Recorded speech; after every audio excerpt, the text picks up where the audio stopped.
I don't generally talk when I'm working on my stuff, so that's something I'll kind of have to get used to, is keeping everything moving along. This truck was picked up secondhand from a friend of mine in the RC community here in town, and it was, I think, a couple years old. He's had it for a couple of years before I ended up with it. So it did have some wear and tear and things like that already, but I got a really good deal on it, and hopefully helps me bring content to you guys. With this being a new channel, what I'm going to try and do is every weekend have a new video. I've already got one planned for next weekend. I've got something coming that I know I'm going to enjoy, and I'm hoping that anybody who stops by to check it out will also enjoy it. Let's get this last screw.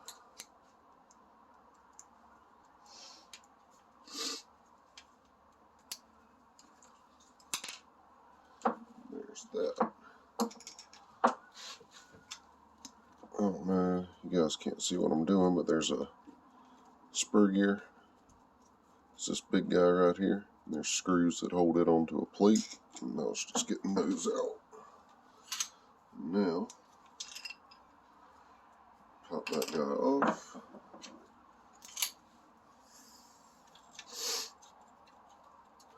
Okay. It's looking like I may actually have to drop the plate out from under here. So, let's undo our temporary lights. Shut the body. We'll flip this guy over. Still see everything? Yeah. So these 4 screws are holding your motor and transmission assembly.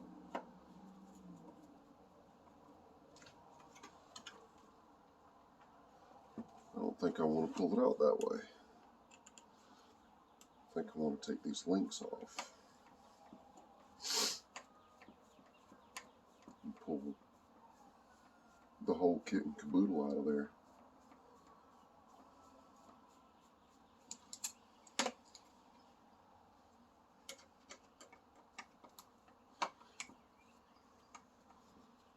And hopefully, if enough guys of you like watching me struggle pull my cars apart, I can go get myself a a new electric screwdriver so that I don't develop carpal tunnel or whatever happens from doing this all the time. But I have found out in the past couple of years of me getting into RCs and this, that, and the other, I kind of enjoy working on them more than I do driving them. It's one of those things where I get something, go out and break it, and then fix what I broke, try and make it better, stronger, faster, and go break it some more. So hopefully, over time, me going out and breaking stuff, we can find some fun content to throw up on here.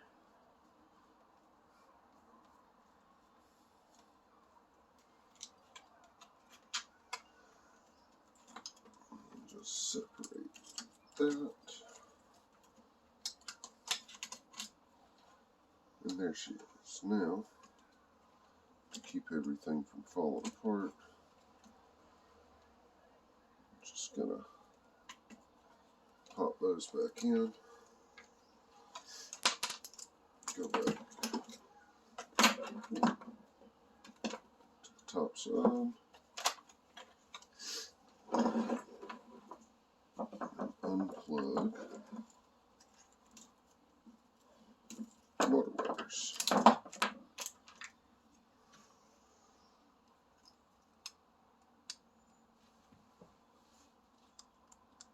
And that's why we had to replace it. I don't know if it's the bushing I don't know if it's the actual windings. Not sure what causes them to do that, but it's only in one direction.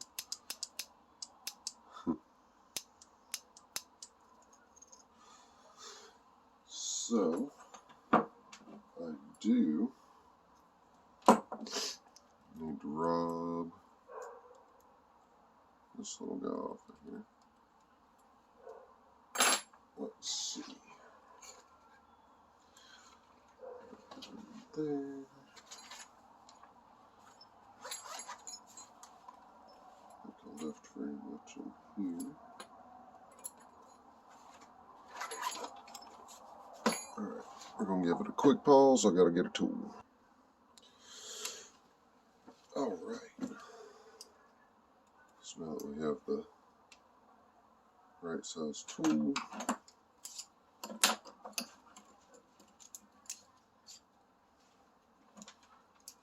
get that down in there. Really glad that came off nice and easy. Oh yeah. Bushing. See if you guys can see. So she was definitely worn out.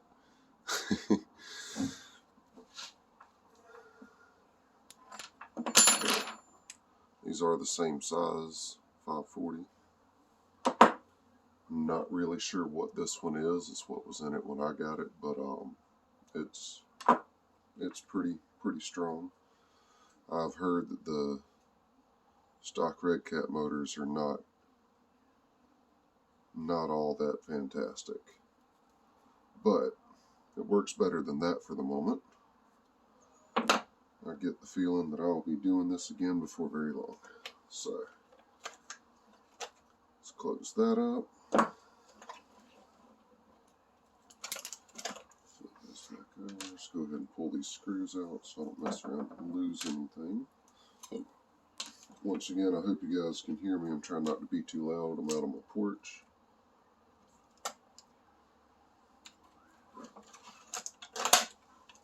There we go. Let's turn that out. Just to sit this way. And there's your whole transmission assembly. I went through not long ago and had to replace the gears inside of it. The other ones are inside in a drawer, but the stock plastic stripped, so I went ahead and went to a steel transmission gear. And so far, it has held up really well. Like I was talking about earlier, I'm not very gentle on my RCs. I tend to find the breaking point pretty quickly on them. When I first got this, like I say, the guy that had it before me had it for around 2 years, and in the first 2 weeks I had killed the transmission. So it does not take very long to find the weak point.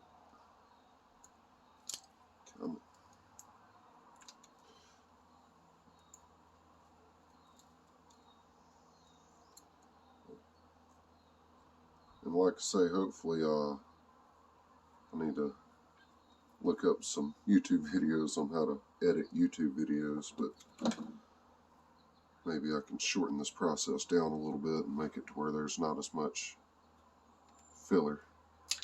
Oh.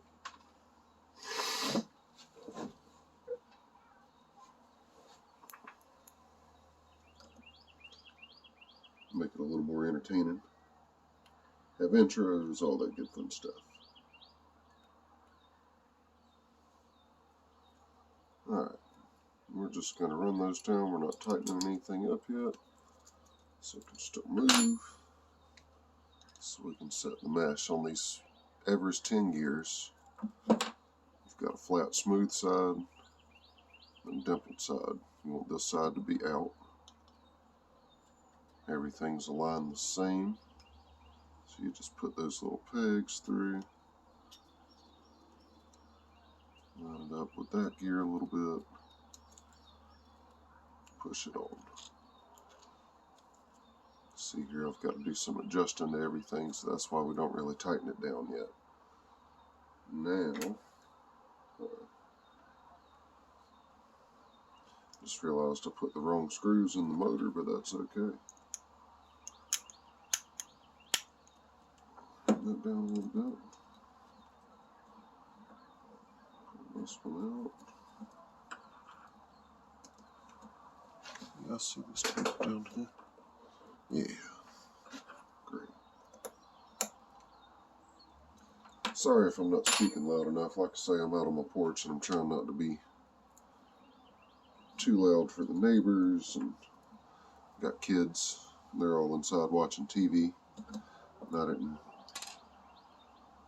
want that on in the background. Need to remagnetize my screwdriver here though.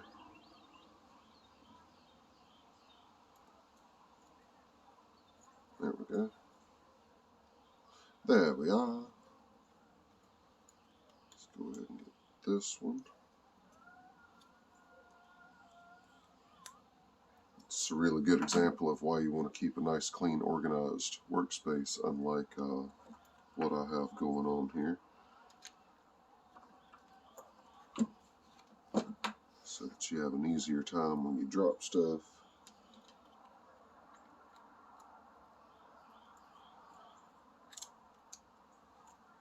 And all that. Alright.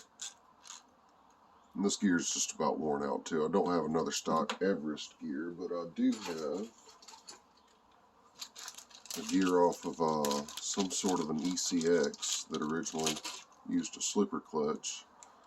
But I've drilled that bolt pattern on. It's the same 87 tooth, same gear pitch, all that. So eventually it'll get put on. It looks like I'm going to have to Dremel the middle out a little bit. But when the time comes, which probably won't be very long, we will find a way to attach and use that. Alright. Now what I need to do is tighten these up.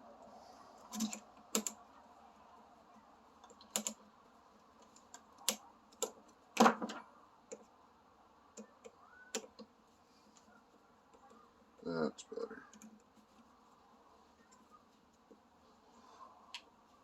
For anybody that's also kind of new to the RC game, something that I've learned not just in RCs, but just kind of in general. If you're using a screwdriver on something and it keeps slipping, it's the wrong screwdriver. If everything is like it's supposed to be and, you know, the heads aren't stripped out and all that, but if you keep going, they will be. So if you're having a hard time, probably not using the right tool. Just a piece of advice from one beginner to another. Alright. Back that set screw off. And what you want to do is trying to make sure you've got as much contact between those two gears as you can, left to right. And we're still loose and have adjustment. If you put a little pressure, everything rotates smooth. All that. Now, go back to our screwdriver. And I did not bring a piece of paper with me.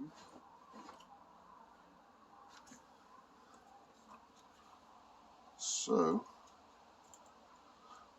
everybody knows the paper trick. I don't have a piece of paper handy and don't feel like walking away again, so this is how I do it a lot of times. You just barely snug those screws down, rotate it back and forth, try and give it a full rotation.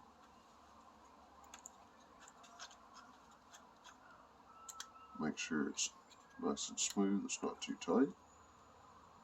Gently place your thumb, tighten them down. Now I picked this method up from working with worn out gear sets and things that should probably be replaced.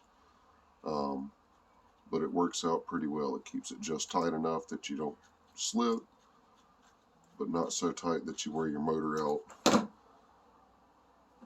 like that. Because having too much pressure, that's how you end up destroying your motor right there. But like I say, this was pre-owned. I don't really know the story behind that. It's probably just 2 years of hard use on a rock crawler. But there we go.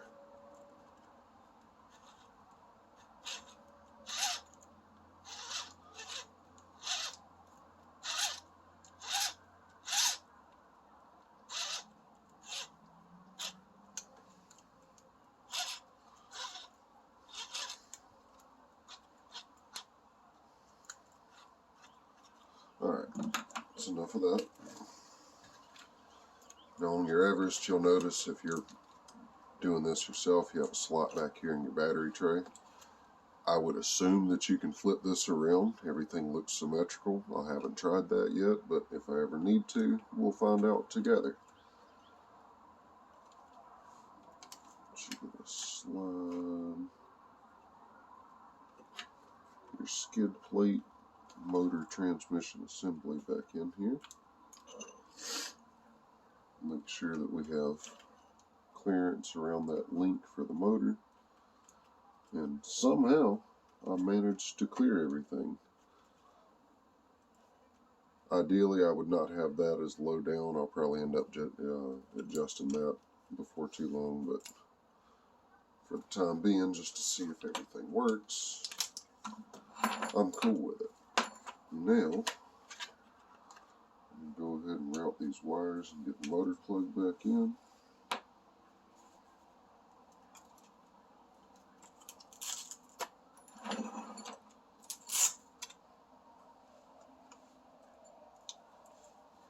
Got black to black,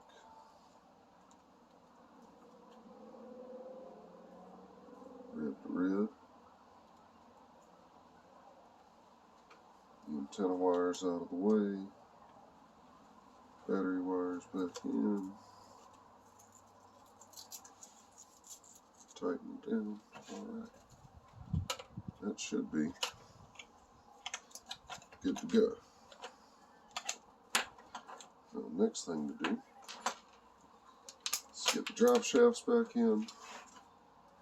Oh, gotta tighten up my skid plate.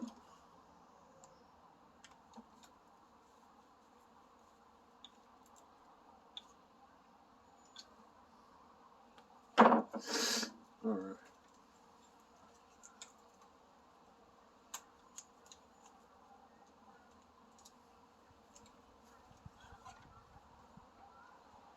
I don't know if you guys notice, I've got the tire resting on my arm here to make it a little bit easier to kind of hold everything in place. But I really want this link first.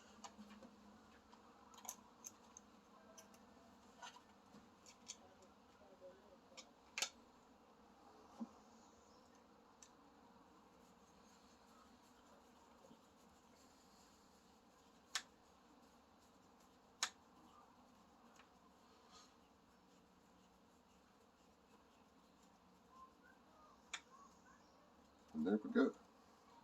Get this one over here started.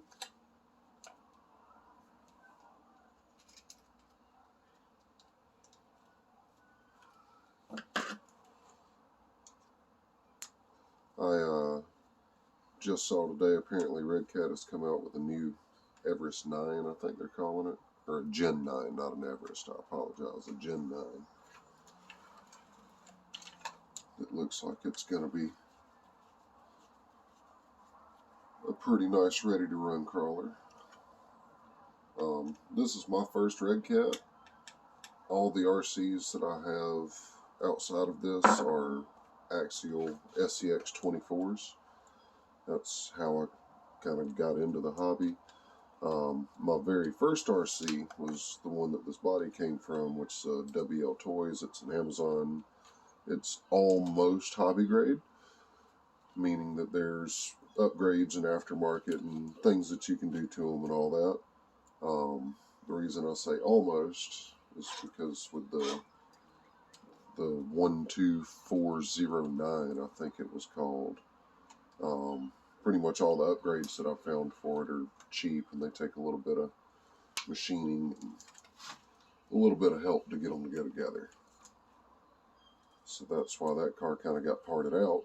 There we go. These drive shafts do seem to be somewhat directional when you're putting them together. There it is. It'll just go until it slides on and does its thing like it's supposed to. Put this screw back in. Once again, guys, a electric screwdriver would be a really proper investment for this, I do believe.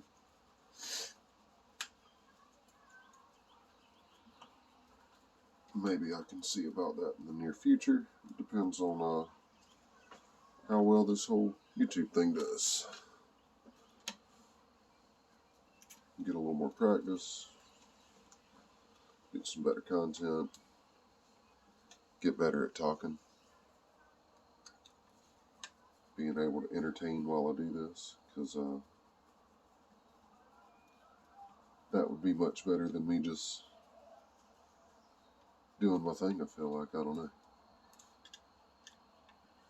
But if you came by to check it out, I do appreciate it. Let me know what you think. I'm no Kevin Talbot, but I think we have a successful motor swap. Let's see if we can find that remote real quick.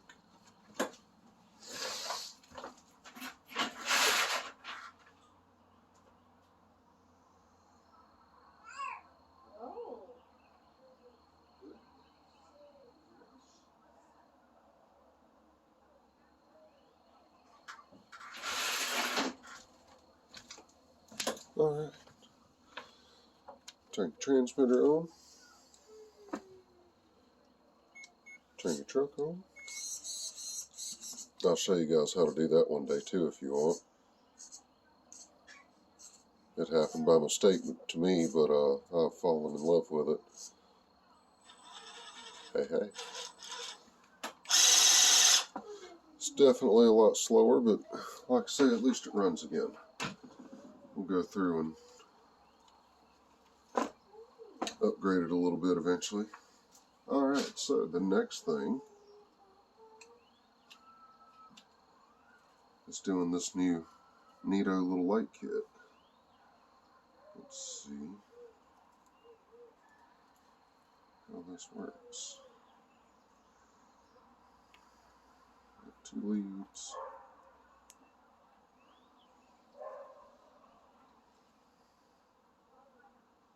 Okay, we've got cut lines, so it looks like I can cut them to length. Let's try and do one at a time here. Oop, don't go that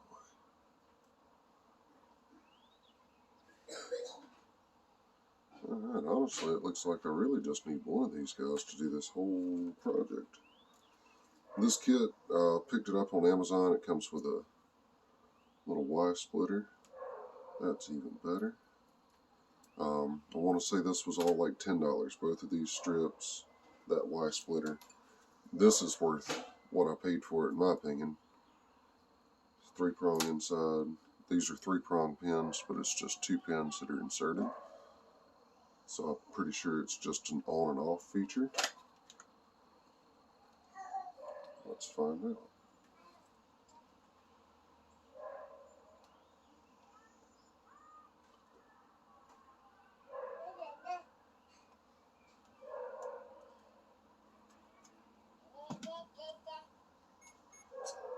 Now we've got a green rock light kit. So the next thing you got to figure out is where you want to run them, how you want to place them. If you want them down here around the chassis, with them Let's get warm. Okay, super bright too. But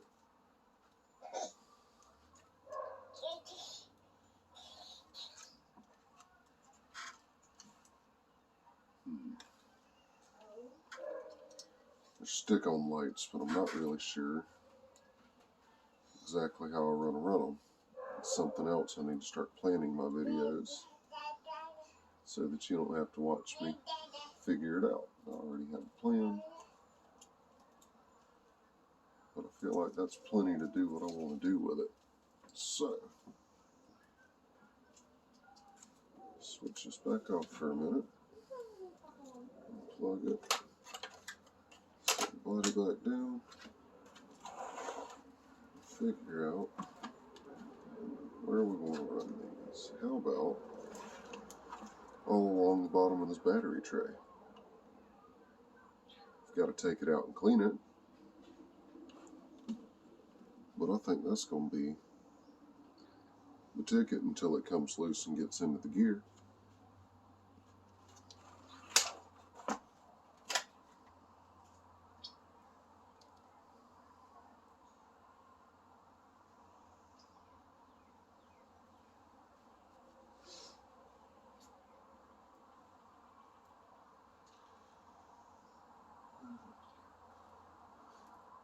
Well, I think for the time being, I've got to do some wire planning and figure all that stuff out, and I'll do that off camera and come back to you guys. But we did get a motor swap done.